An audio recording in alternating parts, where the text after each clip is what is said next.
Chapter 11, in which Frightful learns her ABCs.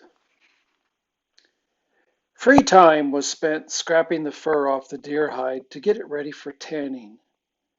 This much I knew: in order to tan hide, it has to be steeped in tannic acid. There is tannic acid in the woods in oak trees, but it took me several weeks to figure out how to get it. You need a lot of oak chips in water. Water and oak give off tannic acid. My problem was not oak or water, but getting a vessel big enough to put the deer hide in. Coming home from the stream one night, I had an inspiration. It had showered the day before, and as Frightful and I passed an old stump, I noticed that it had collected the rain. A stump, an oak stump, would be perfect, I said, right out loud to that pretty bird. So I felled an oak over by the gorge, burned a hole in it, carried water to it, and put my deerskin in it. I let it steep, maybe 5 days before I took it out and dried it. It dried stiff as a board, and I had to chew, rub, jump on it, and twist it to get it soft. When this was done, however, I had my door. I hung it on the pegs inside my entrance, and because it was bigger than it had to be, I would cut off pieces now and then when I needed them.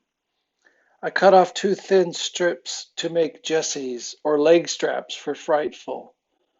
All good falcons wear jesses and leashes so they can be tethered for their training.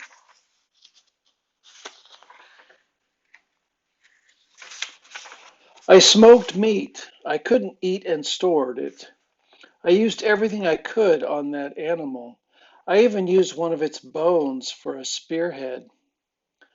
I was tired of catching frogs by the jump and miss system. I made two sharp points and strapped them to the end of a long stick, one on each side, to make a kind of fork. It worked beautifully. Frogs were one of my favorite meals, and I found I could fix them many ways. However, I got to like frog soup fixed in this way: clean, skin, and boil until tender.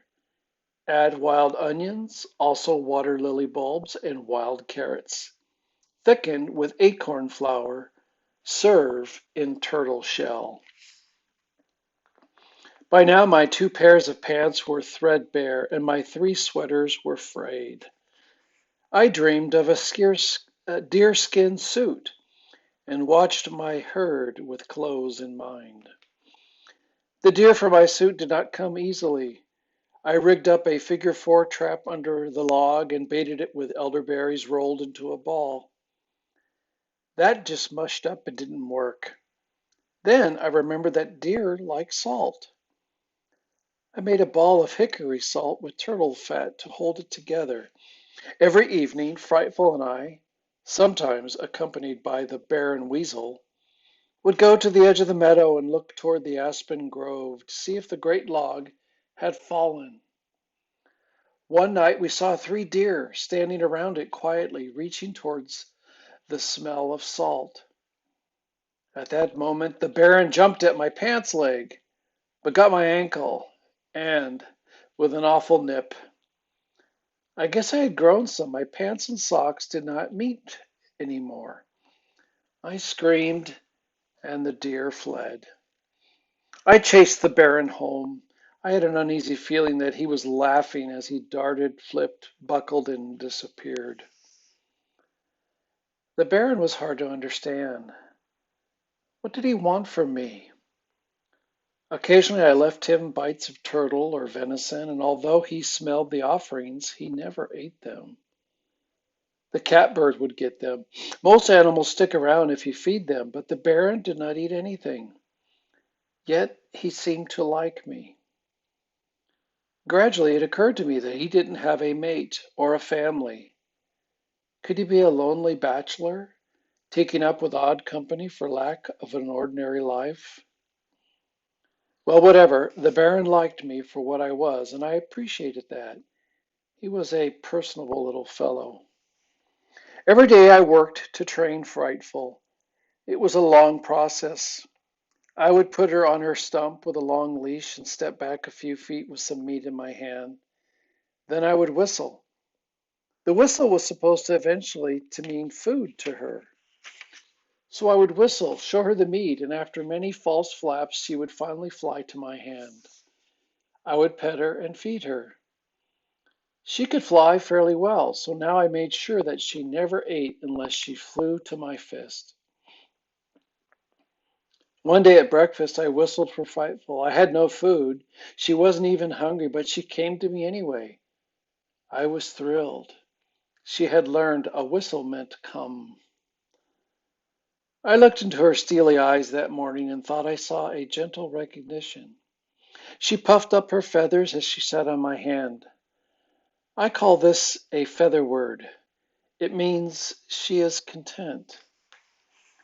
Now each day I stepped farther and farther away from Frightful to make her fly greater and greater distances.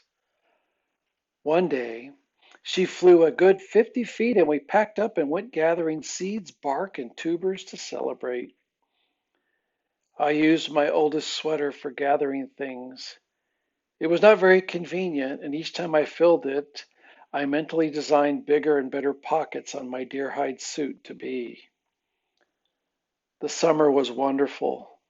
There was food in abundance, and I gathered it most of the morning and stored it away in the afternoon. I can now see that my niches were not going to be big enough for the amount of food I would need for the winter, so I began burning out another tree. When the hickory nuts, walnuts, and acorns appeared, I was going to need a bin. You'd be surprised what a pile of nuts it takes to make one turtle shell full of nuts meats.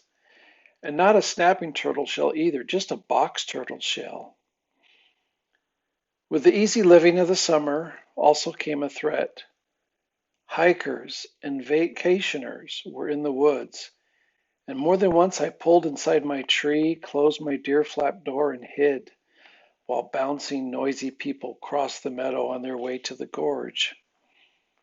Apparently, the gorge was a sight for those who wanted a 4-mile hike up the mountain. One morning I heard a group arriving. I whistled for Frightful. She came promptly. We dove into the tree. It was dark in the tree with the flap closed, and I realized that I needed a candle. I planned a lamp of a turtle shell with a deer hide wick, and as I was cutting off a piece of hide, I heard a shrill scream. The voices of the hikers became louder. I wondered if one of them had fallen into the gorge. Then I said to Frightful, "That was no cry of a human, pretty bird. I'll bet you a rabbit for dinner that our deer trap worked, and here we are stored in a tree like a nut and unable to claim our prize." We waited and waited until I couldn't be patient anymore, and I was about to put my head out the door when a man's voice said, "Look at these trees." A woman spoke, "Harold, they're huge. How old do you think they are?" 300 years old, maybe 400, said Harold. They tramped around, actually sat on the Baron's boulder, and were apparently going to have lunch when things began to happen out there, and I almost gave myself away with hysterics. "Harold, what's the matter with that weasel? It's running all over this rock." A scream, a scuttering, and scraping of boots on the rocks. "He's mad," that was the woman. "Watch it, Grace, he's coming at your feet." They ran. By this time I had my hand over my mouth to keep back the laughter. I snorted and choked, but they never heard me. They were in the meadow, run right out of the forest by the fiery Baron Weasel. I still laugh when I think about it. It was not until dark that Frightful and I got to the deer, and a beauty it was. The rest of June was spent smoking it, tanning it, and finally starting on my deerskin suit. I made a bone needle, cut out the pants by ripping up one pair of old city pants for a pattern. I saved my city pants and burned them bit by bit to make charred cloth for the flint and steel. Frightful, I said, while sewing one afternoon. She was preening her now silver gray, black and white feathers. There's no end to this. We need another deer. I can't make a blouse. We didn't get another deer until fall. So with the scraps, I made big square pockets for food gathering. One hung in front of me and the other down my back. They were joined by straps. This device worked beautifully. Sometime in July, I finished my pants. They fit well and were the best looking pants I'd ever seen.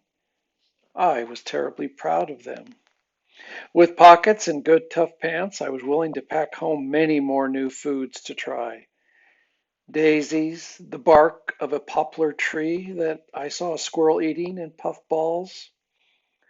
There are mushrooms, the only ones I felt were safe to eat. And even at that, I kept waiting to die the first night I ate them.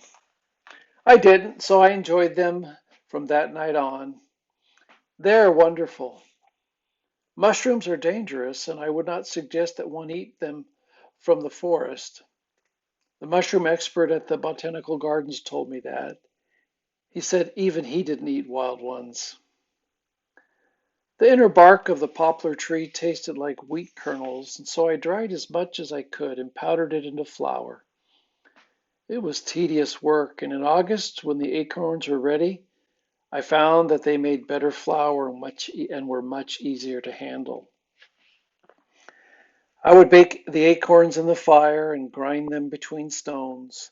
This was tedious work too, but now I had a home and smoked venison and did not have to hunt food every minute.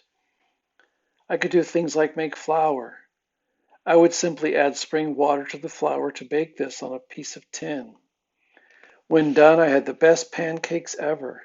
They were flat and hard, like I imagined Indian bread to be. I liked them and would carry the leftovers in my pockets for lunch. One fine August day, I took Frightful to the meadow.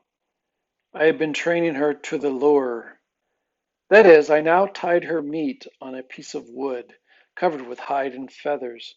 I would throw it in the air, and she would swoop out of the sky and catch it. She was absolutely free during these maneuvers and would fly high into the air and hover over me like a leaf. I made sure she was very hungry before I turned her loose. I wanted her back. After a few tries, she never missed the lure. Such marksmanship thrilled me. Bird and lure would drop to the ground. I would run over, grab her jesses, and would sit on the big boulder in the meadow while she ate. Those were nice evenings. The finest was the night I wrote this. Frightful caught her first prey. She is now a trained falcon. It was only a sparrow, but we were on our way. It happened unexpectedly. Frightful was climbing into the sky, circling and waiting for the lure, when I stepped forward and scared a sparrow. The sparrow flew across the meadow. Out of the sky came a black streak. I've never seen anything drop so fast. With a great back watering of wings, Frightful broke her fall and at the same time seized the sparrow. I took it away from her and gave her the lure. That sounds mean, but if she gets in the habit of eating what she catches, she will go wild.